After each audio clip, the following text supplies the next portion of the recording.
Chores are never done, but most of the chores are done.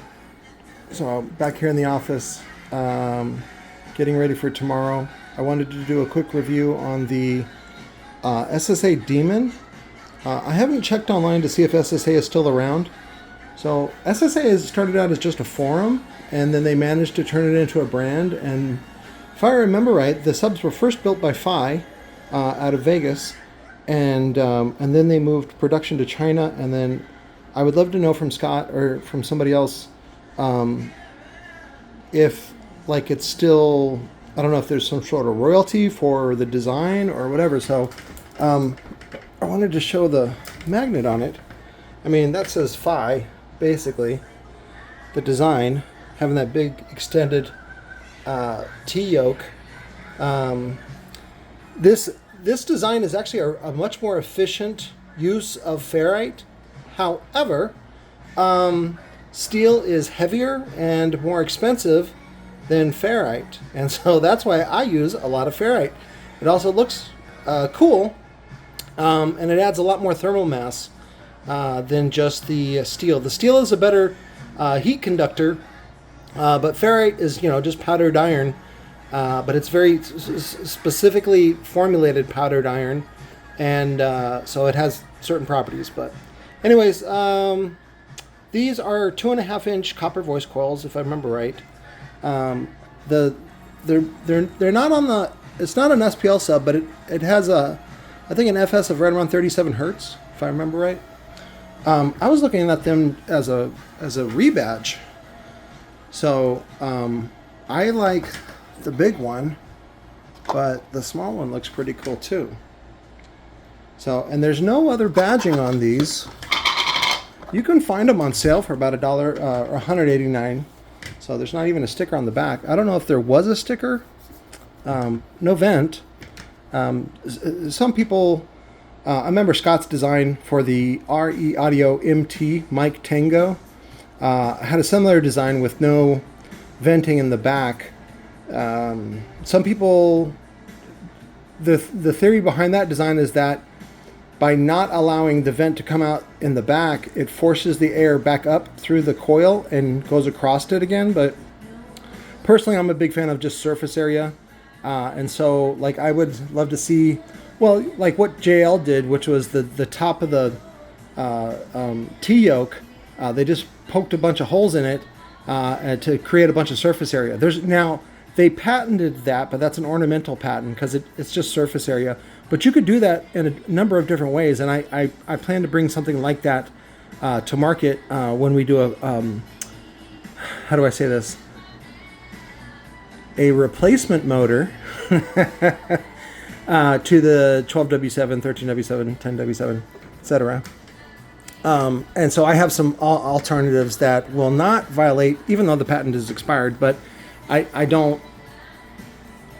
like to, whenever I innovate a product like that, I always like to push the envelope and just show that there are other ways to do it than what has traditionally been done.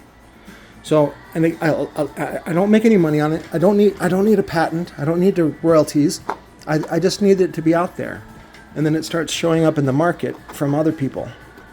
So, kind of like what Tilo inadvertently did with LMT, which was variable wind voice coil. So the patent office said that this is not patentable. And so now there's, I think, at least 2 or 3 brands that do something similar to this, a variation on this. But, and that did not help because Tilo really touted this as not quite a savior, but, again, it was, and Dan Wiggins from Adair, he had his XBL squared, which was an alternative to this. Both of them end up functioning very, very similar to one another, where they compromise the total BL factor, the BL force, the motor force, in favor of linearity. So the one thing that I do like about XBL is that it allows the coil to escape the gap. LMS does not. And so that's why I have I'll put a link to it in the description, is that there's a video that we did on an old Brahma Mark II and then we used the TI frame. So because you got to understand that during the time of production, the Tilo, owned the TI frame, and nobody else could use it, and so it wasn't available for Dan to use it. And Dan wasn't about to spend $40,000-$50,000 on a frame tool. At least he didn't have a client that wanted to spend that. And for Tilo, I think Eclipse did, and so it wasn't a big deal for them. And he got to have the TI frame for a good, at least 10 years. So, because he probably developed it in like 98, 99. And then he ended up filing for BK in 2007. So, but again, it was like really, really desirable at the time. Now, China has gotten on the bandwagon and they go, oh, you want something similar. So that's what they've been doing lately, is like, if you like an old frame, like the old Rockford Fosgate Power HX2, it's not that they can't sell you a print of it, basically a revision, not a revision, but if they started up production again. It's not that they can give you, make copies for you. However, what it does is it just pisses off Rockford.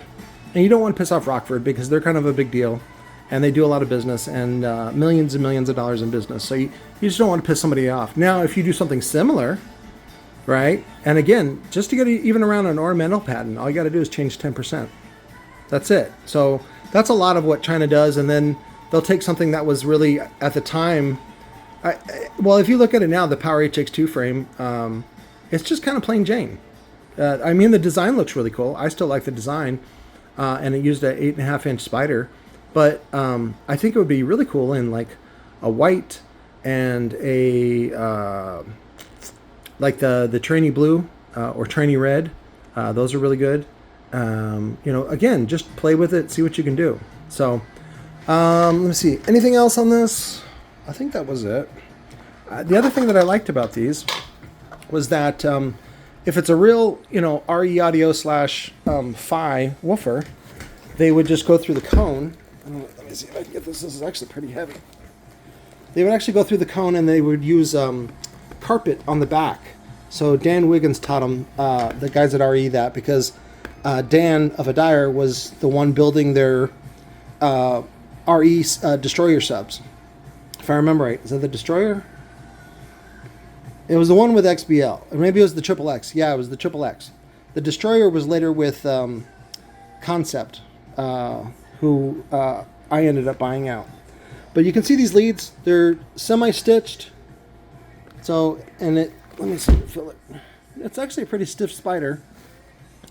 I don't know if you can feel that. Press on your belly button. But it's fine.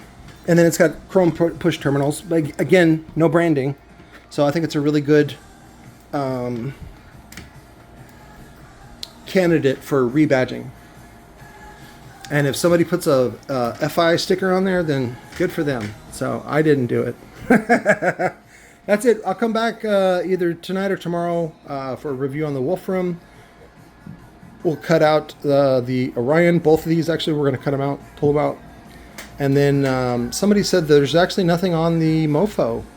And I kind of want to pull up something on the computer to show you the older version of the Mofo and some of the progression of what... again, I don't like to say Power Acoustic because it's owned by Epsilon. Epsilon is the parent company. And they did a lot of branding work under the SPL brand, under Cole, Kole, and then of course Power Acoustic, Soundstream, and then PPI now. So a lot of that stuff they just reuse. If you're into cars, you've seen the same thing, where like a 1999 Lexus is now the 2014 Camry.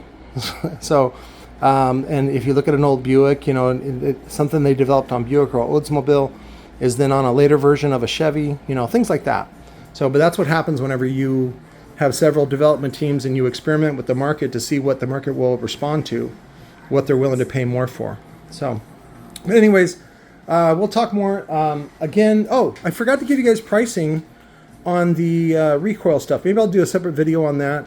A quick preview on the DI 550.4, which is the smaller, and it's really powerful. They put a dual 25 amp fuses in it, but you can put up to dual 35 amp fuses in it. It's very underrated.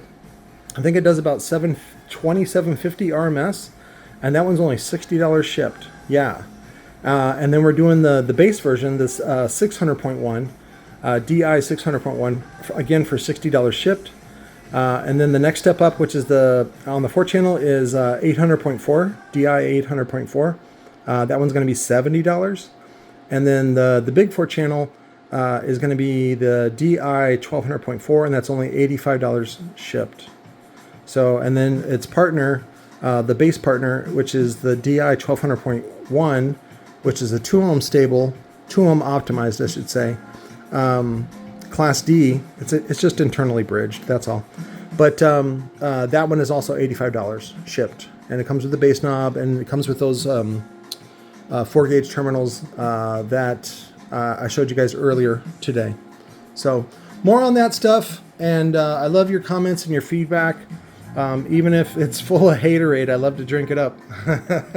It's like $20 Mexican prostitute peeing on my mouth at a strip club. So, good times.